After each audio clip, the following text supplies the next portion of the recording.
नमस्कार प्रेक्षकांनो, आजच्या एपिसोडमध्ये आपण बघूया. इथे नानांची खुर्ची जरा तुटलेली असते. ही खुर्ची नानांची नसून त्यांच्या वडिलांची असते आणि जेव्हा जेव्हा नाना या खुर्चीवरती बसत असतात तेव्हा त्यांना त्यांच्या वडिलांच्या कुशीत बसल्यासारखं वाटत असतं. तेव्हा इथे प्रेक्षकांनो, ही खुर्ची तुटल्यामुळे नानांना फार वाईट वाटत असतं.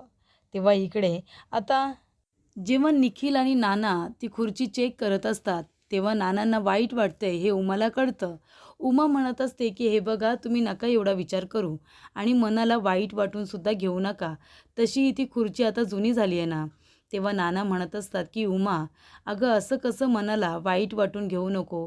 ही खुर्ची माझ्या वडिलांची आहे आणि त्यांची एकमेव आठवण होती ग माझ्याकडे. जेव्हा ह्या खुर्चीमध्ये मी बसायचो ना तेव्हा मी माझ्या वडिलांच्या जवळ बसलोय, त्यांच्या कुशीत बसलोय असंच मला वाटायचं. पण आता ही खुर्ची बघ ना कशी झाली आहे. आता मला तिच्यावरती काही बसतासुद्धा येणार नाही आहे. तेव्हा इथे मंजिरी आणि राया दोघेजण आलेले असतात.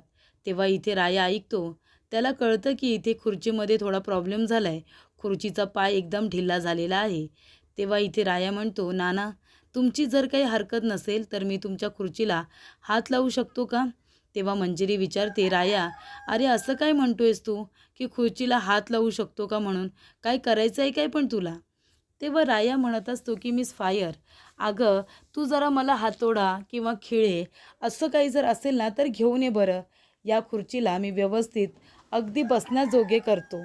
तेव्हा इकडे आता रायाने खुर्चीला नीट करायचं ठरवलेलं असतं. तेव्हा इकडे राया मंजिरीकडे हातोडी आणि खिळे मागतो. निखिल जातो आणि आता त्याला जे जे काही हवं आहे ते सगळं घेऊन येतो. तेव्हा इथे प्रेक्षकांनो, राया खूपच जास्त उत्तम पद्धतीने इथे आता नानांची खुर्ची नीट करतो. नानांच्या खुर्चीचा पाय जो ढिला झालेला असतो, जो हलत असतो, तो एकदम व्यवस्थित करतो आणि इथे राया नानांना म्हणतो की नाना, आता तुम्ही याच्यावरती बसून बघा बरं. तेव्हा इकडे नाना म्हणतात, बघू दे तरी. आणि नाना त्या खुर्चीवरती बसतात तेव्हा त्यांना कळतं की खुर्ची किती कम्फर्टेबल इथे आता रायाने बनवलेली आहे आणि त्यांना खूप आनंद होतो. कारण ती फक्त खुर्ची नसते तर त्या खुर्चीबरोबर त्यांच्या भावना जोडलेल्या असतात. त्या खुर्चीबरोबर त्यांचं नातं आहे. कारण त्या खुर्चीवरती त्यांचे वडील बसायचे आणि त्याच्यामुळे आता तिच्याबरोबर एक वेगळ्या भावना जोडल्या गेलेल्या आहेत आणि हे रायाला कळतं आणि म्हणूनच राया इथे लगेच ती खुर्ची नीट करून ठेवतो. तेव्हा इकडे नानांना तर आनंद होतो. तेव्हा इथे रायाने आता खुर्ची नीट केल्यानंतर इथे नाना रायाला म्हणत असतात की राया, तू जे काही केलेस ना, तुझे हे उपकार मी कधीच विसरणार नाही. कारण ही खुर्ची माझ्या अगदी जवळची आहे. तेव्हा इथे तुझे खूप खूप आभार असे सुद्धा इथे नाना म्हणतात. तेव्हा राया म्हणत असतो की नाना, अहो आभार कसले मानताय? हे तर माझं कामच आहे ना. मला ते आलं म्हणून मी केलं की नाही. बरं ठीक आहे, चला आता मी निघतो. आणि जेव्हा इथे राया जायला निघतो तेव्हा नाना म्हणत असतात की मंजिरी, अगं राया जायला निघालाय. त्याने आपल्यासाठी किती महत्त्वाचं काम केलं बघ. माझ्या वडिलांची खुर्ची त्याने नीट करून ठेवली आणि आता तो इथे आलाय, तो चाललाय सुद्धा. तर आपण साधं त्याला आता इथे थँक्यूसुद्धा म्हणायचं नाही, त्याला आपण चहासुद्धा द्यायचं नाही. कर बरं त्याच्यासाठी, जा चहा घेऊन ये. तेव्हा मंजिरी घाबरते कारण तिथे जीजी असते. इथे जीजी आता तिथे उभी आहे म्हणून मंजिरी घाबरले प्रेक्षकांनो. म्हणजे बघा, इथे चहा बनवायला मंजिरी घाबरते आणि जेव्हा मदत हवी असते तेव्हा मंजिरी मात्र घाबरत नाही. हो की नाही? जेव्हा गरज पडते तेव्हा तिला रायाची बरोबर आठवण येते. तेव्हा ते जिजीला न विचारता सुद्धा रायाला फोन करते, रायाची मदत घेते. पण इथे आता त्याने महत्त्वाचं काम केलं आहे आणि त्यासाठी त्याला नाना चहा द्यायला सांगतायत. तर मंजिरीला आता वाटतंय की तिथे जीजी उभी आहे. आता मी चहा कसा करू? तेव्हा ती इकडे नानांना खुणावते आणि जीजीकडे बघते. तेव्हा इकडे राया म्हणतो की नाही, नको नको, चहा नको. तर इथे चहासुद्धा त्याला एक उपकार म्हणूनच दिला जातोय. त्यानंतर इथे राया जायला निघतो तेव्हा स्वतः जीजीच म्हणते की थांबवा त्याला, मी चहा करून आणते, चहा घेऊनच जाऊ दे. तेव्हा इकडे नाना म्हणतात, चहासुद्धा दे आणि त्याच्याबरोबर त्याला बिस्किटसुद्धा दे. तेव्हा इकडे ती चहा आणि बिस्किट दोन्हीसुद्धा आणायला तयार होते. तेव्हा जीजी आता चहा बिस्किट आणायला जाते. मंजिरी म्हणत असते की अरे वा, जीजी स्वतःहून चहा आणि बिस्किट आणायला गेले रायासाठी. आज कुणीतरी खूपच जास्त खुश आहे बाबा. तेव्हा राया म्हणतो, हो ना, शेवटीला आई ही आई असते.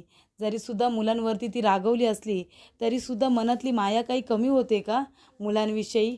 तशीच इकडे जीजीची सुद्धा माझ्यावरती माया आहे. तेव्हा इथे प्रेक्षकांनो आता जिजी चहा आणि बिस्किट घेऊन येते.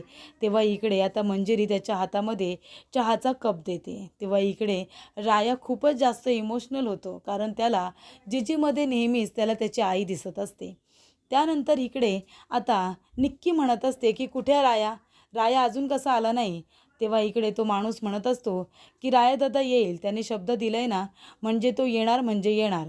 तेव्हा निक्की म्हणते मग कुठे आहे, कुठे तो अजून कसा इथे आलेला नाही आहे, शब्द दिलाय ना, मग आत्तापर्यंत यायला हवं होतं. तेव्हा राया तिथे येतो आणि म्हणतो आलो आहे मी. तेव्हा निक्कीला आनंद होतो, कारण निक्कीला खूप मोठा प्लॅन करायचा असतो ना, त्याच्यामुळे तिने रायाला इथे आता बोलावलेलं असतं. तेव्हा निक्की येते आणि म्हणते की तू इथे आलास, मला पण बघायचं आहे तू आप्पांचा किती वफादार आहेस ते, कारण इथे असलेल्या कुणावरतीच माझा तेवढा विश्वास नाही आहे, पण माझ्या आप्पांचा आणि माझासुद्धा तुझ्यावरती विश्वास आहे.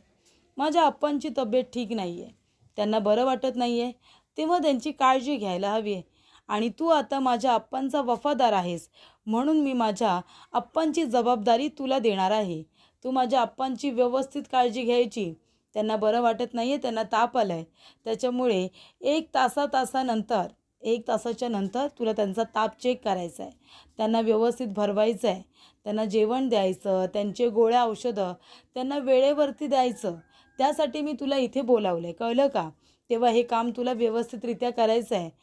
तेव्हा इकडे आता लगेचच राया म्हणत असतो की हे माझं काम नाही आहे, पण ही माझी जबाबदारी आहे, कारण त्यांनी मला पण लहानाचं मोठं केलं आहे, त्याच्यामुळे ती माझी जबाबदारी आहे आणि मला माझी जबाबदारी कशी पार पाडायची हे बरोबर कळतं. तेव्हा इकडे आता राया जातो काम करण्यासाठी, पण इथे तिने एक कंडिशन दिलेली असते आणि ती म्हणजे की फोन उचलायचा नाही, फोन सायलेंट ठेवायचा, म्हणजे मोठा आवाज झाला नाही पाहिजे, माझ्या आप्पांना कसलाही त्रास नाही झाला पाहिजे. तेव्हा तो म्हणतो मला माहिती आहे की इथे अण्णांची कशी काळजी घ्यायची आहे ती. तेव्हा इथे मंजिरी झोपलेली असते. तेव्हा तिला आता मोठमोठ्याने आवाज ऐकू येतात. मंजिरी म्हणत असते की एवढं रात्री एवढं जोरजोरात कोण बोलतं आहे, म्हणून ती दरवाजा उघडून बाहेर येऊन बघते, तर काय पूर्ण इथे अंगणामध्ये सगळे लोक इथे दारू प्यायला बसलेले असतात. कुणी दारू पित असतं, तर कुणी इथे पत्ते खेळत असतं, तर इकडे कुणी जुगार खेळत असतं. या सगळ्या गोष्टी आता तिथे घडत असतात. आणि नंतर मंजिरी बाहेर येते आणि म्हणते इथे काय करताय तुम्ही, कोण आहात, कोण तुम्ही, इथे काय करताय. आणि मंजिरी लगेच आपल्या अण्णांना, जिजीला, निखिलला आवाज देते आणि बाहेर बोलावून घेते. तेव्हा त्यांच्याबरोबर शशिकला आणि त्याचबरोबर तिची मुलगी ईशा हे लोकंसुद्धा आता बाहेर आलेले असतात. तेव्हा इथे नाना म्हणत असतात अरे कोण आहात तुम्ही आणि इथे काय करताय, कशाला आलात तुम्ही इथे, आत्ताच्या आत्ता इथून निघून जा. तेव्हा इथे शशिकलाला मात्र फार आनंद झालेला असतो, कारण कुठे ना कुठेतरी या सगळ्यामध्ये तिचासुद्धा हात असतो. तेव्हा जिजीसुद्धा रागवते. जिजी म्हणते काय करताय तुम्ही इथे, निघा बरं इथून, आत्ताच्या आत्ता निघा म्हणते ना. तेव्हा मंजिरी म्हणते हे बघा, आत्ताच्या आत्ता इथून चालते व्हा, नाहीतर मी पोलिसांना फोन करेन ना, मी आत्ताच सांगते. तेव्हा इकडे नाना म्हणत असतात अगं मंजिरी बोलतेस काय, हे बघ हे लोक असे ऐकणार नाही, तू जा बरं, आत्ताच्या आता पोलिसांना फोन कर जा आणि त्यांना इथे बोलावून घे. कोण आहे ती लोक जे आमच्या अंगणामध्ये, आमच्या राहत्या घराच्या बाहेर तुम्ही इथे पत्ते खेळताय, दारू पिताय, जुगार खेळताय, लाज नाही वाटत तुम्हाला हे सगळं करताना. तेव्हा इथे मंजिरी आता पोलिसांना फोन करायला जाते. त्याच्या आधी ती म्हणते की अण्णा मी एक काम करते नाना, मी आता आधी रायाला फोन करते आणि त्याच्यानंतर मी पोलिसांना फोन करेन. तर इकडे मंजिरी रायाला फोन करत असते. तर आता अण्णांना त्रास होऊ नये म्हणून त्याने फोन सायलेंटवरती ठेवलेला असतो. आणि त्याच्या मुलीने निक्कीने सुद्धा सांगितलेलं असतं की फोनचा आवाज होता कामा नये, फोन बंद ठेवायचा, सायलेंटवरती ठेवायचा, उचलायचा नाही. आणि त्यामुळे इथे मंजिरी आता सातत्याने फोन करत असते, पण राया काही फोन उचलत नाही. तो इथे अण्णांची सेवा करण्यामध्ये खूपच जास्त बिझी असतो, त्याच्यामुळे तो काही फोन उचलत नाही. तेव्हा इकडे अण्णा म्हणतात की राया, तेव्हा राया म्हणतो अण्णा तुम्ही काहीच बोलू नका बरं, तुम्ही आता लवकरात लवकर बरे व्हा, मी आहे ना तुमच्याबरोबर इथे, मी तुमची काळजी घेतोय, तुम्ही फक्त आराम करा आणि लवकर बरे व्हा. तेव्हा इकडे राया आता त्यांच्या डोक्यावरती पाण्याच्या पट्ट्या ठेवत असतो, त्यांचा ताप चेक करत असतो, त्यांना पाणी पाजत असतो, काय हवं नको ते सगळं बघत असतो. तर इकडे जे लोक आता मंजिरीच्या अंगणामध्ये दारू पित असतात, नाना त्यांना तिथून हाकलायला जातात, तर ते लोक नानांना धक्का देतात. तेव्हा मंजिरी म्हणते हिम्मत कशी झाली रे तुझी माझ्या नानांना हात लावायची, आत्ताच्या आता इथून चालते वा, नाही तर खरोखर पोलिसांना बोलवेन. तेव्हा इकडे आता मंजिरी म्हणते की हे घे ईशा, तू फोन कर रायाला, फोन करत राहा. तेव्हा इथे आता ईशा फोन करत असते. राया म्हणत असतो की फोन कुणाचा येतोय म्हणून बघतो तर काय, फोन कट झालेला असतो. तो म्हणतो काय, इथे मिस फायरचे 8 मिस कॉल, पण तिने मला एवढे फोन का केलेत, असं आता राया म्हणत असतो. आणि तो लगेचच आता त्या नंबरवरती फोन करतो. तेव्हा इथे आता राया म्हणत असतो, हां मिस फायर बोल ना. तेव्हा ईशा बोलत असते, राया अरे कुठे आहेस तू. तेव्हा राया म्हणतो, ईशा तू मिस फायरच्या फोनवरून फोन का केला आहेस. तेव्हा इथे ईशा म्हणते, अरे राया इथे ये लवकर, घरी खूप मोठा प्रॉब्लेम झाला आहे, अरे काही माणसं आली आहेत. तेव्हा राया म्हणतो, काय घरी प्रॉब्लेम झाला आहे, कोण माणसं आली आहेत. तेव्हा इथे ईशा म्हणते, ते मला नाही माहिती, तू लवकरात लवकर ये. तेव्हा इकडे राया म्हणतो, बरं बरं ठीक आहे, मी आलो ईशा, मी लगेच येतो आहे. तेव्हा इथे ईशाने आता सांगितलेलं असतं की घरी प्रॉब्लेम झाला आहे आणि तिने रायालासुद्धा लवकरात लवकर बोलावून घेतलेलं असतं. त्यानंतर इकडे आता मंजिरी म्हणत असते की ईशा मोबाईल दे गं इकडे, मी पोलिसांना फोन करते आणि त्यांना इथे बोलावून घेते. तेव्हा इथे राया आता आलेला असतो. पण तो येण्याच्या आधी तिथे आता जय घोरपडे आलेला असतो. जय म्हणत असतो की लोक म्हणतात की पोलीस वेळेवरती पोचत नाही म्हणून, पण मला असं नाही वाटत. हे बघा, आम्ही वेळेवरतीच पोचलोय की नाही, आम्ही आता इथे रंगे हात हे सगळं पकडलंय. तर इकडे आता रात्रीच्या वेळी हा धंदा सुरू केलाय का, नवीन बिझनेस. आता एक काम करावं लागेल. आता हे सगळं बेकायदेशीररित्या आहे, घराच्या बाहेर कोणी असा बिझनेस सुरू करतं का. त्याच्यामुळे हवालदार, हे सगळं आता आपल्याला तोडावं लागणार आहे. आणि इथे सगळं जे काही धंदा बेकायदेशीररित्या सुरू आहे, ती जागासुद्धा आपल्याला आता तोडावी लागणार आहे. तेव्हा इकडे आता मंजिरी म्हणत असते, जय काय म्हणतोयस तू, हे सगळं तोडावं लागणार आहे म्हणजे, हे आमचं राहतं घर आहे, राहतो आम्ही इथे, माणसं राहतो घरामध्ये, माहिती आहे ना तुला, तरीसुद्धा मुद्दामून बोलतोयस का. तेव्हा इकडे नाना म्हणतात, आमच्या घराला आम्ही हातसुद्धा लावू देणार नाही, कळलं का रे. तेव्हा इथे राया आता येण्याच्या आधी खूप मोठा प्रॉब्लेम झालेला असतो. जय घोरपडे म्हणत असतो की इथे जागा तर आम्ही ही तोडणारच, आणि जे जे काही या धंद्याच्या सगळं जे आड येतं आहे ना, ते सुद्धा आम्ही तोडून टाकणार म्हणजे टाकणारच. काय शशिकला काकी. तेव्हा शशिकला म्हणते, हो बाबा, आता मी काय बोलू तुला, आता ही जागा मी त्या मुलीला दिले, तिने हा धंदा सुरू केला आहे, त्याच्यामुळे आता तुम्हाला जे काही करायचं आहे ते करा. तेव्हा इकडे जय घोरपडे म्हणतो की तेच करणार ना, म्हणजे इथे तुम्ही राहता आणि हा असा धंदा सुरू करता. कोण आहे या जागेचा मालक, सांगा ना, हा धंदा कुणाचा आहे, कोण आहे इथलं मालक, असं इथे आता जय घोरपडे विचारत असतो. तेव्हा इकडे आता जय घोरपडे हे आता सगळं मुद्दामून करतोय, रायाला बरोबर कळलेलं असतं. राया येतो आणि म्हणतो, ए घोरपड्या, हे सगळं आत्ताच्या आत्ता बंद करायचा. काय चाललंय तुझं, काय करतोयस तू, आत्ताच्या आता ही सगळी नाटकं बंद करायची, हे सगळं गुंडाळायचं आणि इथून निघून जायचं. आणि घराला आहे ना हातसुद्धा लावायचं नाही आहे, टच पण करायचं नाही घराला अजिबात, एकसुद्धा वस्तू फोडायची नाही आहे, तुमचं जे काही आहे ते सगळं घेऊन जा. तेव्हा इकडे जय घोरपडे म्हणतो, अरे असं काय करतो आहेस, तुला कळत नाही का नियम वगैरे. अरे या लोकांनी बेकायदेशीररित्या हा धंदा सुरू केला आहे. इथे लोक दारू पित आहेत, गुटखा खात आहेत, त्याचबरोबर इथे पत्ते वगैरे खेळत आहेत, जुगार खेळत आहेत. हे सगळं कशावरून, यांच्या सांगण्यावरूनच ना, पैसे कमवण्यासाठी चालले नाही सगळं. सांगा तुमच्यापैकी इथला मालक कोण आहे ते सांगा. तेव्हा तिथे निक्की येते आणि म्हणते, मी आहे मालक, या जागेची मालकीण मी आहे, बोला काय करायचं आहे तुम्हाला आता, हे सगळं माझं आहे, तुम्ही काय करणार ते फक्त सांगा. तेव्हा इकडे जय घोरपडे म्हणतो, तुम्हाला कळतं आहे ना, तुम्ही जे काही हे सुरू केले ते बेकायदेशीररित्या आहे, मग तरीसुद्धा तुम्ही का सुरू केलं. तेव्हा इकडे आता निक्की म्हणत असते, तुम्हाला काय करायचं आहे, ही जागा मला धंद्यासाठी हवी होती, मी ह्या बाईकडून मी ती खरेदी केली आहे, बरोबर की नाही हो. मी भाडेकरू जरी असले तरीसुद्धा नेहमी दर महिन्याला तुम्हाला मी भाडं देणार आहे की नाही, आणि तुम्हाला डिपॉझिटसुद्धा दिला या जागेचा, म्हणजे ही जागा माझी झाली आहे की नाही. तेव्हा शशिकला म्हणते, हो हो, ही जागा तुमचीच झाली, आणि का नाही देणार मी तुम्हाला जागा, या जागेचे तुम्ही मला पैसे देताय. अहो नुसती जागा काय. तर इथे आता मंजिरी म्हणत असते, काकी अगं गप्प बस, ती ही जागा घ्यायला आली आणि तू लगेच तिला दिलीस का, का दिलीस तिला तू जागा, तिने काय करून ठेवलं ते बघ. तेव्हा इकडे निक्की म्हणत असते, काय करणार आहेस तू, ही जागा जर मी खरेदी केली आणि इथे मी धंदा सुरू केला आहे, तर तू करणार काय आहेस. तुम्हाला पोलिसांना हप्ता तर दर महिन्याला पोचतोय ना, हप्ता तर मी थांबवत नाही आहे ना.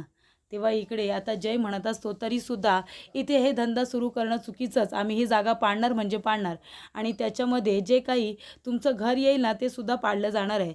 तेव्हा इथे मंजिरी म्हणते, जय तू असं काही करणार नाही आहेस, कळलं ना, हे आमचं राहतं घर आहे, विसरू नकोस. तेव्हा इथे निक्की म्हणत असते की हे सगळं माझंच आहे, मी सुरू केलं हे. आणि आता मी फक्त अंगणाची जागा घेतली. हळूहळू मला ह्या घरामध्ये सुद्धा प्रवेश हवा आहे. मी घरसुद्धा खरेदी करेन. तेव्हा इथे शशिकला म्हणते, का नाही करू शकत? माझ्या मनात आलं ना तर मी हे माझ्या मालकीचं घर आहे, त्यातला अर्धा वाटा मी हिलासुद्धा देऊ शकते, विकू शकते मी तिला हे घर. तेव्हा निक्की इथे म्हणत असते की ठीक आहे ना, मलासुद्धा आवडेलच तुमच्याकडून ते अर्धं घर खरेदी करायला. तेव्हा मंजिरी म्हणत असते, काकी हे काय बोलतेस तू? हे घर तुझ्या एकटीचं नाही आहे, कळलं ना तुला? आमच्या सगळ्यांचं हे घर आहे. आणि महत्त्वाची गोष्ट म्हणजे तुला तुझ्या बाजूचा तुकडा विकायचा असेल ना तर विक, पण आमच्या बाजूला तू काहीसुद्धा करायचं नाही आहे. आम्ही इथे माणसं राहतो आणि जर तुम्ही कोणी ऐकलं नाहीत ना तर मला इथे पोलिसांना तर बोलवावं लागेलच, पण अजून कुणाला तरी बोलवावं लागेल. तेव्हा इकडे आता निक्की म्हणत असते, कुणाला बोलवणार आहेस तू? काय करणार काय आहेस तू? तू काही करू शकणार नाही आहेस, कळलं का? ही जागा माझी आहे आणि मला तिथे जे जे काही व्यवसाय करायचे आहेत मी सगळं करेन आणि मला कुणीही थांबवू शकणार नाही. तेव्हा शशिकला म्हणत असते, मी तर अर्धं घरसुद्धा हिला देईन. तेव्हा राया म्हणत असतो, घोरपड्या बघितलंस ना, म्हणजे हा सगळा त्रास तुम्ही दोघंजणं मिळून देताय तर यांना. पण एक गोष्ट लक्षात ठेवा, आम्ही सगळेजण त्यांच्या पाठीशी खंबीरपणे उभे आहोत आणि या घराच्या एका विटेला जरी धक्का लागला ना तुमचा, तरीसुद्धा मग मी आहे आणि तुम्ही आहात. ही गोष्ट लक्षात ठेव, कळलं का? तेव्हा इकडे निक्की म्हणत असते, अरे पण तू इथे काय करतोयस? मी तुला काय काम दिलं होतं? मी तुला माझ्या आप्पांची काळजी घ्यायला सांगितली होती की नाही? अशी काळजी घेतोयस तू? अरे वफादार आहेस ना तू त्यांचा? माझा कुणावरतीच विश्वास नाही आहे, तुझ्यावरती विश्वास आहे. आणि आता तू असं करशील. तेव्हा इकडे राया म्हणत असतो की आत्ताच सांगतोय तुम्हाला सगळ्यांना, या घराला बिलकुल हात लावायचा नाही. आणि ये तू मला सांगू नको अण्णाची काळजी कशी घ्यायची आणि कशी नाही ते. तू जेव्हा इथे नव्हतीस ना आणि तू जेव्हा इथे आली आहेस तरीसुद्धा नानांची काळजी मीच घेतोय, कळलं ना? तेव्हा तू मला अजिबात शिकवू नकोस की इथे अण्णांची काळजी कशी घ्यायची. मी तिथे डंक्याला आणि डिफिकल्टला ठेवून आलो आहे तिथे अण्णांबरोबर. तेव्हा ती म्हणते, अच्छा म्हणजे माझ्या वडिलांची जबाबदारी तू त्यांना दिलीस, त्या अनोळखी लोकांना? तेव्हा निक्की म्हणते, ही का तुझी वफादारी? असं काम करणार आहेस का तू माझ्या अण्णांबरोबर? तेव्हा इकडे राया म्हणत असतो, तू मला माझी जबाबदारी सांगू नकोस हां. मी माझी जबाबदारी आत्तापर्यंत व्यवस्थितरित्या पार पाडत आलो आहे आणि मी हे जे काही करतोय ना ते मी माझ्या अण्णांसाठी करतोय, तुझ्या सांगण्यावरून नाही, कळलं? तेव्हा शशिकला म्हणत असते, बरं ठीक आहे, आता काय मग करायचं? मी माझी जागा तुम्हाला दिली आहे, काय करायचं आहे ते करा, माझी काही हरकत नाही. गरज पडली तर अर्धी बाजू तुम्हाला विकेनसुद्धा. शशिकला हे सगळं मुद्दामून बोलत असते मंजिरीला त्रास देण्यासाठी आणि इथे जिजी नानांना त्रास देण्यासाठी हे सगळं ती मुद्दामून करत असते, कारण जिजीला पटत नसतं इथे गोंधळ बाजार दारू बिरू, इथे जिजीला काहीही पटत नसतं. तेव्हा जिजी म्हणत असते, ए बाबानो, जा इथून तुम्ही आत्ताच्या आता निघून जा, काय करताय तुम्ही इथे? तेव्हा मंजिरीसुद्धा इकडे आता ती रागवलेली असते शशिकलावरती. ती म्हणते, असं काय करते? सगळं आपलं राहतं घर आहे ना, माणसं राहतो ना आपण इथे, मग असा विनाकारण आपण या लोकांचा त्रास का बरं सहन करायचा? तू सुद्धा काहीतरी बोल, या लोकांना इथून जायला सांग. पण शशिकला एक शब्दसुद्धा तोंडातून काढायला काही तयार नसते. तेव्हा निक्की म्हणत असते, सांग ना काय करणार काय आहेस तू या जागेचं? तेव्हा जय घोरपडे म्हणतो, हे तू सगळं बेकायदेशीररित्या करतेस ना, मग तर तुला माहिती आहे आता काय करावं लागेल, हे सगळं बंद करावं लागेल ना. आणि बंद करायचं असेल तर हे सगळं तोडफोड करावं लागेल आणि त्यासाठीच तर मी इथे आलो आहे. तेव्हा शशिकला म्हणते, करा बाबा करा, काय करायचं आहे ते करा, कारण काही गोष्टी या सगळ्या बेकायदेशीररित्या व्हायला नको, काही गोष्टी कायद्याने सुद्धा झाल्या पाहिजे, बरोबर की नाही? त्याच्यामुळे तुम्हाला जे वाटते ते करा. तुम्हाला तोडायचं आहे ना हे सगळं, ते तोडा, माझी काही हरकत नाही आहे. पण आता हा शशिकलाचा निर्णय ईशाला अजिबात मान्य नसतो, कारण ईशाचं सुद्धा ते घरच असतं. जेव्हा ते लोक आता घर तोडायला आलेले असतात तेव्हा ईशाला फार वाईट वाटतं आणि रागसुद्धा आलेला असतो. तेव्हा मंजिरी म्हणत असते, नाही अजिबात नाही, तुम्ही सगळेजण मागे हटा. जर माझ्या घराला कोणी हात तरी लावला ना तरी माझ्यापेक्षा वाईट कुणीच नसेल, असं सुद्धा इथे आता मंजिरी म्हणत असते. तर पुढील भागामध्ये आपण बघूया, इथे आता गुंड लोक त्यांच्या घरावरती अटॅक करत असतात. तेव्हा मंजिरी, नाना, जिजी, निखिल त्यांना थांबवण्याचा प्रयत्न करत असतात आणि तेव्हाच तिथे आता राय येतो आणि म्हणत असतो, काय काय चाललं आहे तुमचं? त्या घरामध्ये कुटुंब राहतं आणि एका खोट्या केसमध्ये तू त्यांचं घर उद्ध्वस्त करायला निघालेस.